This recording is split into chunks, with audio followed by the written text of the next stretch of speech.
Hi guys, so welcome back to my channel after so many days. Today the topic is antenatal fetal monitoring. So this is also a very important topic. The questions may come in theory exam and in practical, so it will always come. Okay, so my reference for this topic is obviously Williams, and the chapter is chapter number 17, fetal assessment. So what will we cover in antenatal fetal monitoring? Fetal movement counts, contraction stress test, the most important NST non-stress test, acoustic stimulation test, again biophysical profile and modified biophysical profile, very important both for MBBS, nursing student, junior residents, DNB, MD, student. So these three topics are very important both for theory and practical purpose. So please listen to it carefully and know these things. Okay, you cannot make mistakes in these topics. And Doppler velocimetry, which is again a vast topic which I won't cover here but in some other chapters, but you should know that all this comes in antenatal fetal monitoring. So again, before understanding the fetal monitoring in antenatal period, you should know the fetal behavioral state.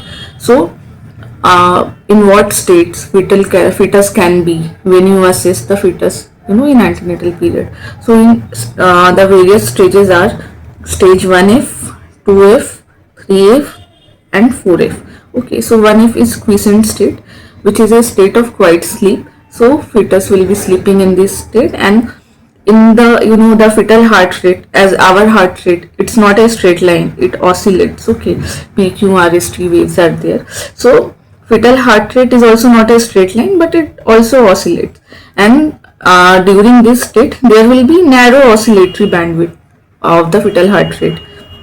Then in state 2F there will be gross body movement of the fetus, there will be continuous eye movement and wider oscillations, okay, which is analogous to REM or active sleep in the neonate. Again, state 3F, there will be continuous eye movement but absence of body movement. You see in 2F there was presence of gross body movement, here there will be absence of body movement and no heart rate accelerations. Okay, so only narrow bandwidth but no acceleration. What is acceleration? So if fetal heart rate going like this, there will be a peak, that is accelerations, which I'll tell in NST in detail.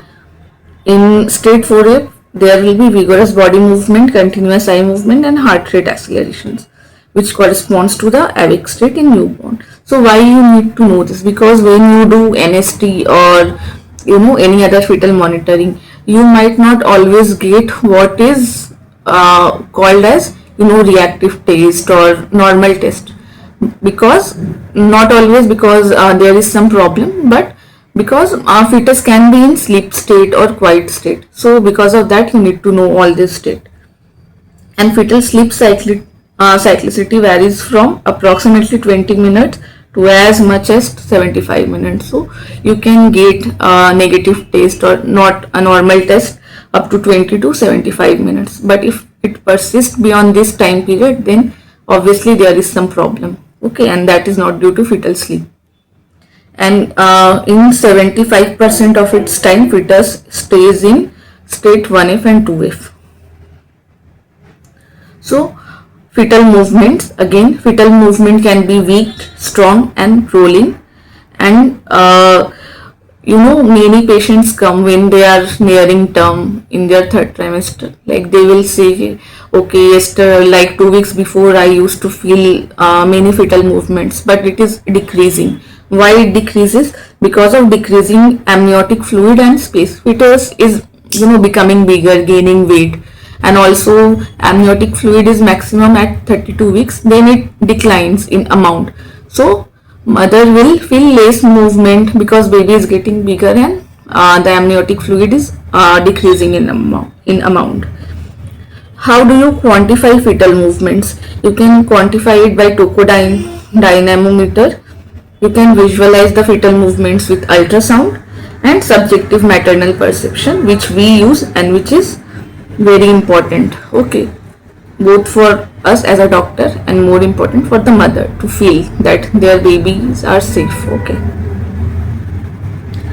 So how do we tell mother to keep the fetal count? We cannot tell them to stay awake for 24 hours and count each minute or each second how many times fetus is moving.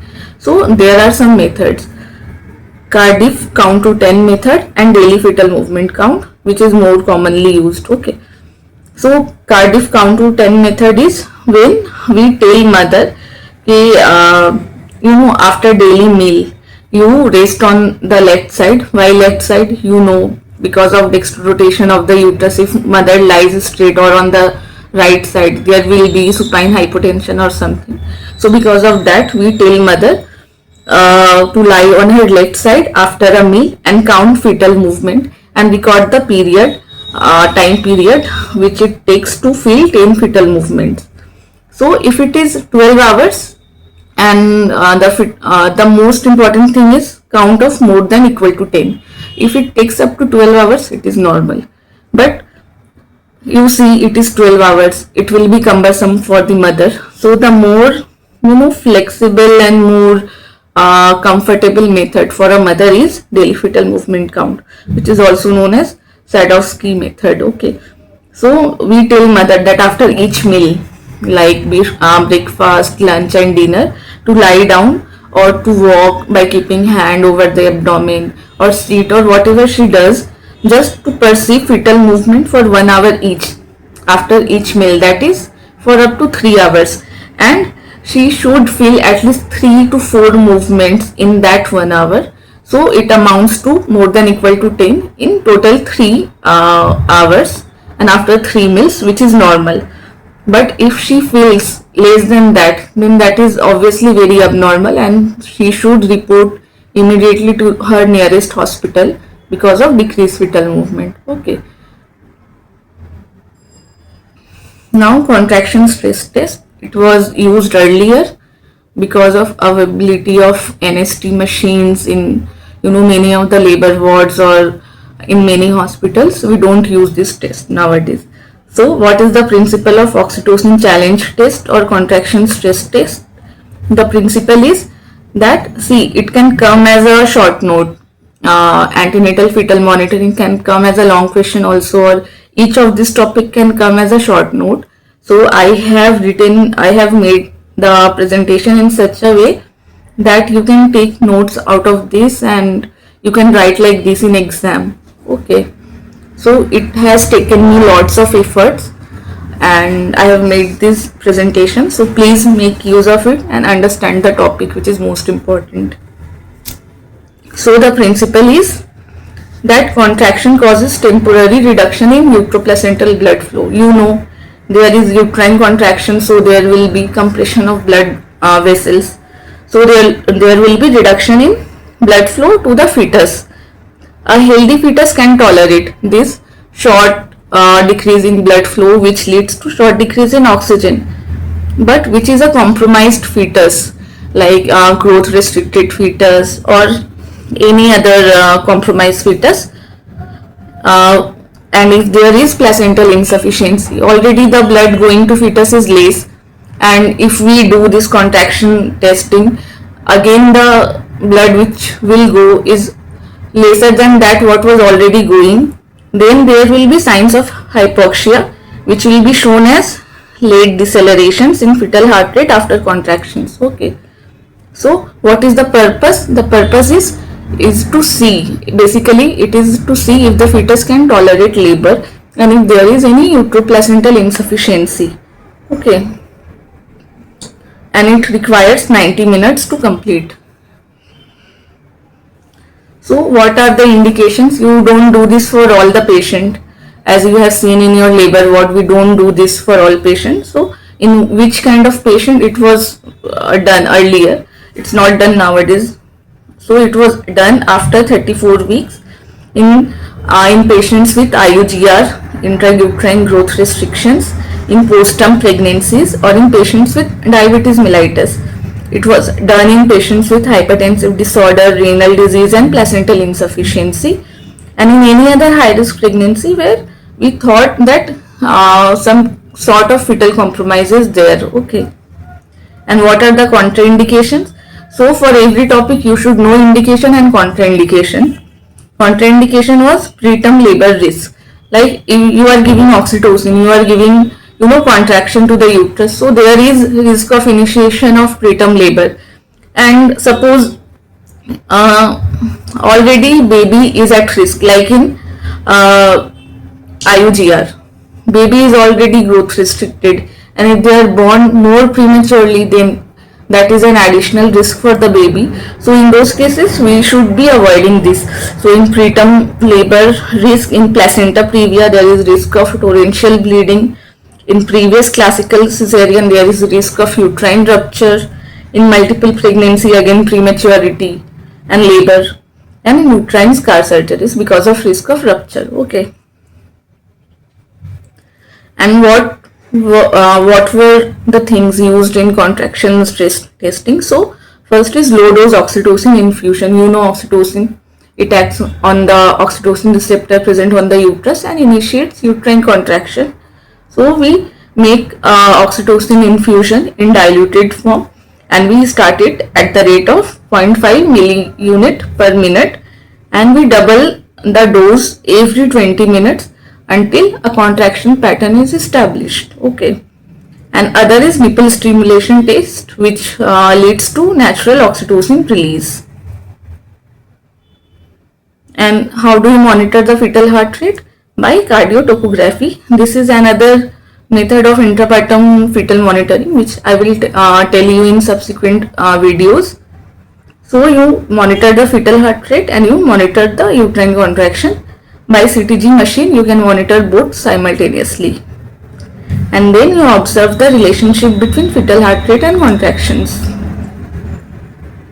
So how do you interpret the test? Okay, so you call the test negative if there is no late or variable deceleration. There are three kinds of decelerations: late, variable and early.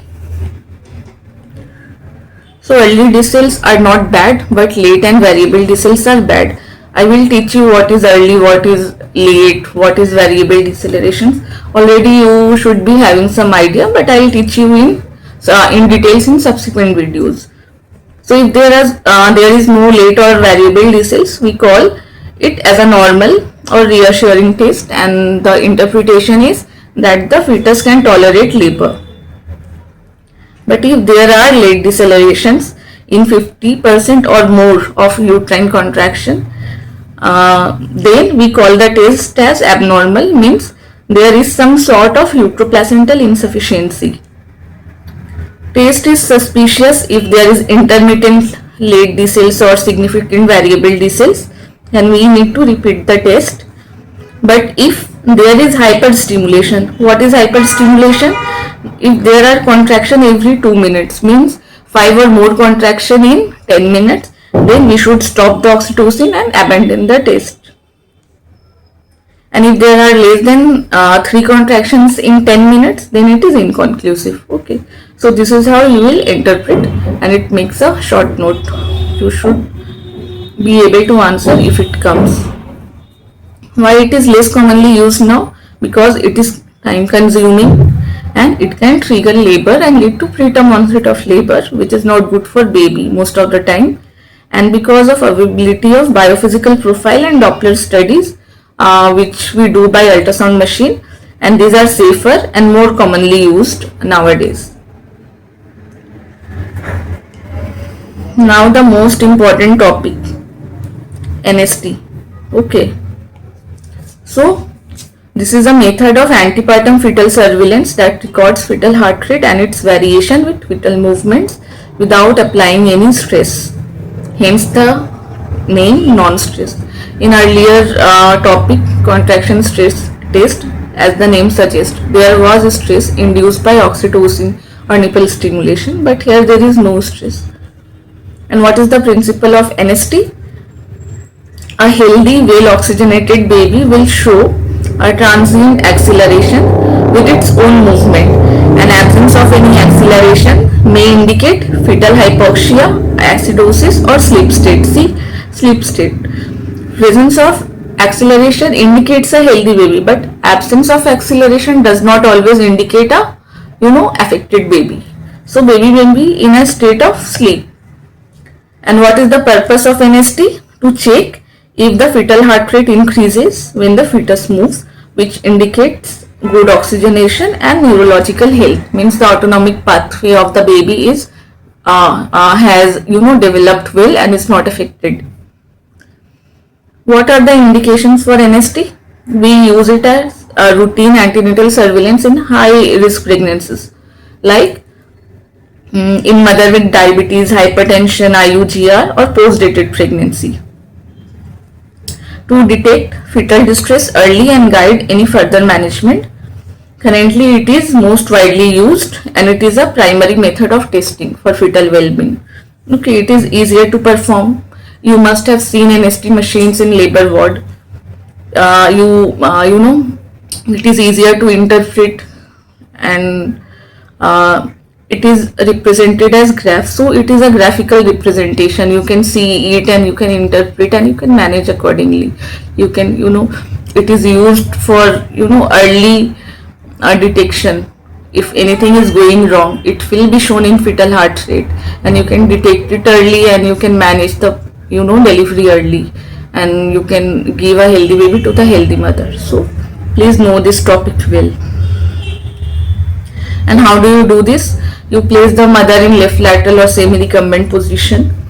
There is one transducer, and there is one tocoprobe. Transducer is placed where you hear the fetal heart sound, the side on which the fetal back lies, and you place the tocoprobe on the fundus of the uterus. Okay. So the test usually we do it for 20 minutes. If there is some abnormality, then we repeat it for another 20 minutes. So the total time period is 40 minutes. And we give the mother one monitor, and we tell the mother, whenever you feel the fetal movement, please click on the monitor. So it will record the fetal movement, it will record the fetal heart rate acceleration, and it will record the here there is no uterine contraction. So we don't place tocoprobe in mother who are not in labor. Okay. So there is one difference between NST and CTG. Many of you ask, NST is when mother is not in labor, and CTG is when mother is in labor. So you place transducer in both, but you place the tocoprobe only when the mother is in labor over the fundus of the uterus to record uterine contraction. So CTG comes under intrapartum fetal monitoring, which I will teach you in subsequent videos. Okay, so how do you interpret NST? NST can be reactive and it can be non-reactive. When do you call it reactive? So if in a 20-minute strip there is 2 or more than 2 acceleration, so if the fetal heart rate is going in the baseline of suppose 140, you know now what is normal fetal heart rate range. It is 110 to 160. I have taught you in labor care guide and partograph. So if suppose it reaches to 160, so the rise is 20, it is more than 15 beats above the baseline, and it should last for 15 seconds or more. Okay, so if there are 2 accelerations like this, then we call the NST reactive, and then the meaning of the test is it is normal and reassuring. It reassures the mother and the doctor that the baby is doing fine. But if there is no acceleration, suppose you did it for 20 minutes, there is no acceleration, you again repeat it for another 20 minutes, and again there is no acceleration, in total of 40 minutes, then we call it non-reactive. And what does it indicate? That fetus may be in sleep, hypoxia, or in acidosis, and further testing are required. What do you mean by further testing? Biophysical profile. Okay.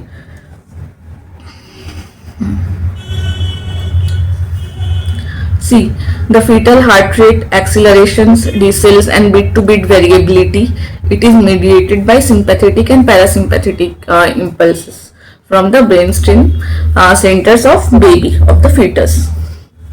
Okay, and so the loss of fetal heart rate acceleration along with bit to bit variability is most commonly associated with sleep. But there are other causes like central depression from medications or cigarette smoking of mother. Some medication or cigarette smoking may cause these things, decrease bit to bit variability and loss of acceleration. So when the period of gestation is more than equal to 32 weeks and acceleration, we take the acceleration as more than equal to increase of 15 beats per minute above the baseline, and it should last for more than 15 seconds but less than 2 minutes. Why? If it is more than 2 minutes, then there is shift in baseline. Okay, so if the it is rise from 140 to 160, we were calling the baseline as 140, but now it has risen up to 160. We'll call the baseline to as 160 if it lasts for more than 2 minutes, but if less than that, then we call it as acceleration. And if the period of gestation is less than 32 weeks, we take acceleration as more than equal to 10 beats per minute for more than equal to 10 seconds or longer. And how frequently you should be doing NST in antenatal period in high risk mothers? At an interval of 7 days.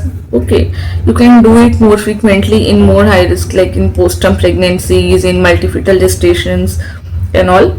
You can do it twice weekly or daily basis as per the institutional protocol or the requirement.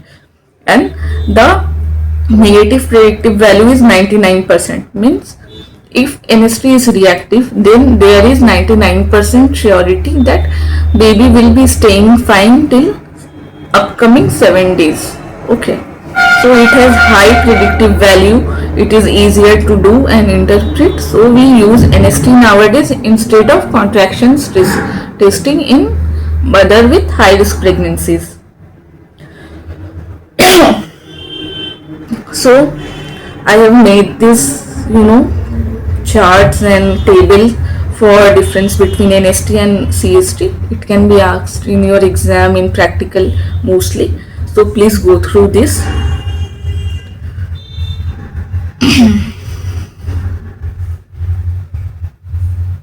Now, acoustic stimulation test.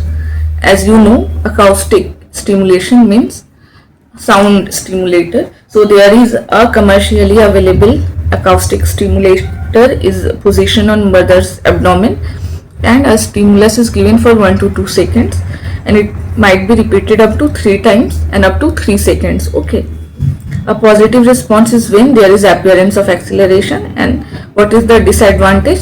That fetal tachycardia may be there and it can be provoked. We don't use this nowadays because of availability of NST. Now, biophysical profile, it is very important. So when your NST is non-reassuring, you do the biophysical profile. So Manning and colleagues proposed this biophysical profile. It is a comprehensive fetal well-being test that combines ultrasound parameters and NST to assess fetal health and oxygenation. So BPP uses both NST plus ultrasound features, and it requires 30 minutes. If it is abnormal, then we do it for another 30 minutes. So a total time of 30 to 60 minutes is required, and the purpose is to detect fetal hypoxia or distress early and guide decisions on timing of delivery in high risk pregnancies. So remember, we do antenatal fetal monitoring only in high risk pregnancies. Okay, otherwise daily fetal movement count is enough for antenatal monitoring in low risk pregnancies. But if a mother complains of decreased fetal movement, then we do this even in low risk pregnancies. Then we do this NST and biophysical profile and all. Otherwise, it's not needed in low risk mother, but only in high risk mothers. So what are the indications? High risk pregnancies in mother with decreased fetal movement, in cases where there is non-reactive or non-reassuring NST, and the false normal test rate, that is 1 in 1000. Okay, so suppose in 1000 patient biophysical profile is coming as normal, so in 999 cases it is true that the test is normal, and the false positive rate is only 1 in 1000. So it is a very good test. Okay. And the maternal medications such as narcotic and sedatives can significantly lower the score. The maximum score is 10 in biophysical profile and minimum is 0. So you should know the components. So these are the components of biophysical profile. It includes NST, and then the ultrasound features, which is fetal breathing, fetal movement seen on ultrasound, fetal tone, and amniotic fluid volume. So these four are ultrasound parameters, and the first one is NST. So you know NST is reactive when there is 2 or more than 2 acceleration within 20 to 40 minutes, and the score is 2 if it is reactive. The score is 0 if it is non-reactive, means less than 2 accelerations. Fetal breathing, more than equal to 1 episode of fetal breathing lasting for more than equal to 30 seconds within 30 minutes period. So you are doing the ultrasound for 30 minutes and you see all these parameters in 30 minutes. Okay. So if the breathing is equal to or more than 1, the score is 2, and if it is less than 30 seconds, the score is 0. Fetal movement, more than equal to 3 discrete body movement is there within 30 minutes, the score is 2. If it is less than 3, the score is 0. So there is no score of 1, it is only 2 and 0. Fetal tone, more than equal to 1 episode of extremity extension followed by return to flexion, then the score is 2, otherwise 0. And amniotic fluid volume means the single deepest vertical pocket should be equal to more than 2 centimeter. Okay, so if you are measuring it in some space, this vertical and this horizontal length should be 2 into 2. It should not be 2 into 1. Okay, so it should be more than 2 centimeter, and if it is less, then the score is 0. So the total score ranges from 0 to 10. And how do you interpret the score? Again, if the score is 10, the interpretation of the test is normal, means there is no need of any intervention, and you repeat the test weekly. Okay, so but it depends, you repeat it weekly or bi-weekly or thrice a week. It will depend on the based on the nature of high risk of the mother. If the score is 8 by 10, then or 8 by 8, if NST is not done, then we call the test as normal also. But what is the thing? You repeat the testing more frequently as per institutional protocol. If the score is 8 by 10 with decreased amniotic fluid volume, then there is suspicion of chronic fetal asphyxia, and what do? You deliver the baby. Okay, after appropriate measures like if need of dexamethasone cover, steroid cover or something, you keep that. If the score is 6 by 10, then there is possible fetal asphyxia. So if the amniotic fluid volume is abnormal in this score range, you deliver the baby. If there is normal fluid and the period of gestation is more than 6 weeks and the cervix is favorable, you deliver the baby. If the repeat test is less than 6, then you deliver the baby. If the repeat test is more than 6, you can observe and repeat as per protocol. Okay. And what if the score is 4 by 10? Then there is probable fetal asphyxia. You repeat the test the same day. If score is less than 6, you deliver. So just remember, if the score is less than 6, you have to deliver, and if the score is more than 6, you can repeat the test and see if there is no other abnormality, the Likert is normal and everything. So you need to see that. But if score is 0 to 2, then there is almost certain fetal asphyxia, and you should immediately deliver the baby and inform the neonatologist for the need of NICU and all. So what is modified biophysical score? There was biophysical score, and now it is modified biophysical score. So it has only 2 things. You remember in BPP there was 5 components, but here only 2 components. One is NST, one is amniotic fluid index. Okay. So why these 2 components? Because it can assess both acute and chronic fetal asphyxia. NST will assess acute fetal oxygenation and heart rate reactivity, and amniotic fluid will reflect chronic placental function and long-term fetal environment. Fluid cannot just drop from 13 to 3 in one day if there is no leaking. So if the fluid is less, then there must be something wrong over time with the fetus and the placenta, the uterine environment.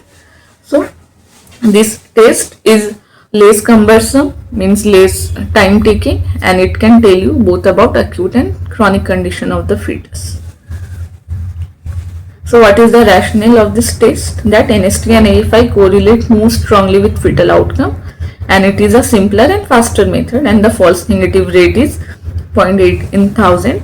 For BPP it was 1 in 1000, and the false positive rate is 1.5%. So what are the component? Only two component, NST and AFI, which is measured by ultrasound machine. NST, score 2 is reactive, score 0 is non-reactive, and it reflects acute hypoxia if the test is non-reactive. And you see the AFI means amniotic fluid index, means you divide the abdomen in 4 quadrant and measure the Likert in all this quadrant, and it should be in total 1 plus 2 plus 3 plus 4 should be, this is 1, this is 2, this is 3, this is 4. So in all these 4 quadrants the total should be more than equal to 5 centimeter, means fluid is adequate. If it is less than 5 centimeter, we call it as oligohydramnios, and it reflects chronic hypoxia and placental insufficiency. So what is the interpretation? So there are only two components, maximum score is 4, the lowest one is 0. So if the score is 4 by 4, it is normal. You do the routine follow-up, do it weekly or bi-weekly or as per protocol. If it is 2 by 4, then you repeat the test within 24 hours, and then whatever it comes, the score increases or decreases, you follow it up with institutional protocol. And if the score is 0, then it suggests that there is fetal compromise, and you just deliver the baby after confirming the viability. So again, I have given you the comparison table of biophysical profile and modified biophysical profile. It will be easier for you to compare and to write in exam, and to help you in your Viva exam. So what are the another method, Doppler velocimetry, which includes Doppler. You are doing Doppler of some artery or veins of some blood vessels. So which blood vessels? Umbilical artery, middle cerebral artery, ductus venosus, and uterine artery. Okay. So ACOG recommends that you do the antepartum fetal surveillance when you do it, and as I told you that the negative predictive value is 99%, and if you repeat the test in 7 days, that is 1 week. So if a test is normal, then it highly reassures that stillbirth will not occur in 1 week. In general, with most high risk pregnancy, we begin the test at 32 weeks, and pregnancy with severe complications might require testing as early as 26 to 28 weeks. Suppose if in a patient in her previous pregnancy IUGR occurred at 30 weeks, so you will not begin at 32 weeks. Obviously you will begin earlier, so you can identify the condition of the baby earlier. So in some cases we begin the testing early, and normal negative test is highly reassuring, and the negative predictive value is 99% or higher, and the positive predictive value, that is a true positive test. For abnormal test results are low and range between 10 to 40%. Don't need to know this, but know this. Okay, know these two things. Negative predictive value 99% or higher, and the time period is 1 week, that is 7 days. So thank you. Please listen to the video, clear your doubts, and if you feel that you could not understand something, you can ask in the comment section. Please subscribe to the video. Thank you.